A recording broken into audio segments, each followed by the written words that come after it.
minds are like parachutes. They only work when they're open. If we don't have open minds, how can we ever eradicate injustice and inequality and murder? There comes a time when you have to let go of the past if you want to make the future a better place. Just so you know, I don't think your parents did it maliciously, but you were lied to, just like my parents lied to me about proper human-to-animal relationships. You have to let go of barbaric customs, evil traditions when they harm somebody else. And there comes a time when you need to think for yourself and think outside of the box for a change. It's amazing to me that everybody thinks they're an individual on this planet. Especially when I see people arguing with each other, Christians, Jews, and Muslims, pro-life, pro-choice, Democrat, Republican, pro-gun, anti-gun. They are all the exact same.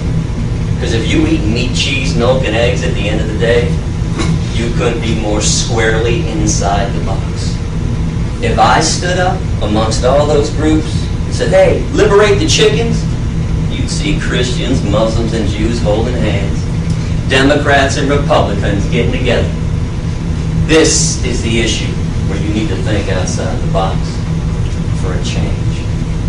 And when we commit unwarranted acts of violence against innocent beings, when we consume that violence, that exploitation, that death, there can be no spiritual health, because there can be no spiritual health when you consume all that distrust, all that evil, all that hatred. The conscience, the collective conscience of humankind has been fractured. Our hearts calloused, tattered, and torn because of how we treat the most innocent beings on this planet.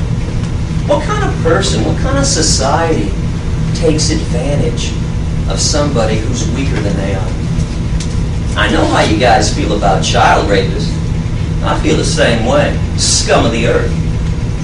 I'm just kind of wondering why people don't feel the same exact way about people who abuse, torture, and murder animals.